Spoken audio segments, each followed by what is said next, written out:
Bernard Tapie a traversé des moments terribles il y a quelque temps. Son épouse et lui ont été réveillés dans la nuit par 4 hommes cagoulés. Frappés violemment, insultés, ligotés, ils ont bien cru que l'horreur était venue. Heureusement, ils s'en sont sortis vivants mais avec des hématomes et un traumatisme psychique important. Néanmoins, au plus mal et pendant cet événement, Bernard Tapie est resté égal à lui-même. De nature combative et franche, il n'a pas hésité à réagir face à ses agresseurs. Il a eu un geste réflexe que peu de gens auraient osé avoir à sa place.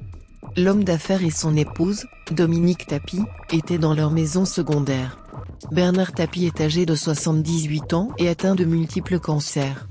Depuis de longues années, il se bat pour survivre. Son tempérament déjà très combatif n'est pas près de se briser.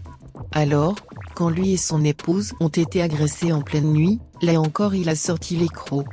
Plutôt que de se faire docile face aux malfaiteurs, qui pénétraient dans son domicile pour le cambrioler, il a haussé le ton. Mais pas seulement.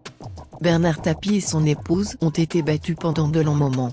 Les agresseurs voulaient qu'il révèle l'emplacement et le code d'un soi-disant coffre qui refermerait de l'argent ou des bijoux précieux.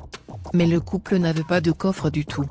Alors, à chaque fois qu'ils répondaient à leurs agresseurs que ce coffre n'existait pas, ils se prenaient de grands coups au visage et sur le corps. Bernard Tapie a notamment reçu un coup de matraque au visage.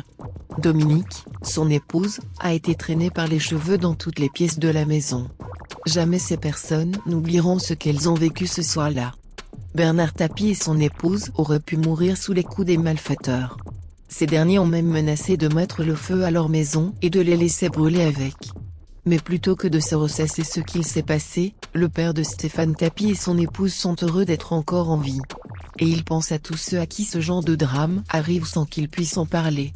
Des anonymes qui vivent de tels drames, il y a tous les jours ou presque. Bernard Tapie ne manque pas de cran ni de courage. Dans sa vie professionnelle comme dans sa vie privée, il en a fait preuve à maintes reprises. En effet, il est atteint de plusieurs cancers en phase terminale mais refuse de se savoir vaincu d'avance. Depuis plus de 3 ans déjà, il lutte pour sa vie et se refuse à baisser les bras. Ce qui est aussi terrible, c'est donc que ses agresseurs savaient pertinemment qu'ils s'en prenaient à une personne malade. Le frappant à la tête, ils ont peut-être empiré la tumeur, qui se trouve au niveau du cerveau de Bernard Tapie. Courageux contre le cancer, il a été tout aussi courageux contre les cambrioleurs. Bernard Tapie a tenté de parler avec ses agresseurs. Il était ligoté à son lit avec des câbles électriques, pendant que sa femme hurlait dans une autre pièce. Se sentant totalement impuissant, il sent monter en lui la colère. Mais il essaye d'abord de parler avec les cambrioleurs. Ils savent qui il est, ils doivent donc savoir qu'il est malade. Mais surtout, qu'il a toujours une personne qui a lutté pour les plus pauvres et a pointé du doigt l'ascenseur social en panne. Issu d'un quartier populaire, il avait le sentiment que c'étaient les siens qui se retournaient contre lui. Il leur a alors dit, « Des gars comme vous, j'ai passé ma vie à les défendre. » Bernard Tapie a donc fini par perdre son sang-froid, qu'il tentait de maintenir. Il a craché sur l'un de ses agresseurs dans un ultime geste de courage. Dans son impuissance profonde, c'est tout ce qui lui restait.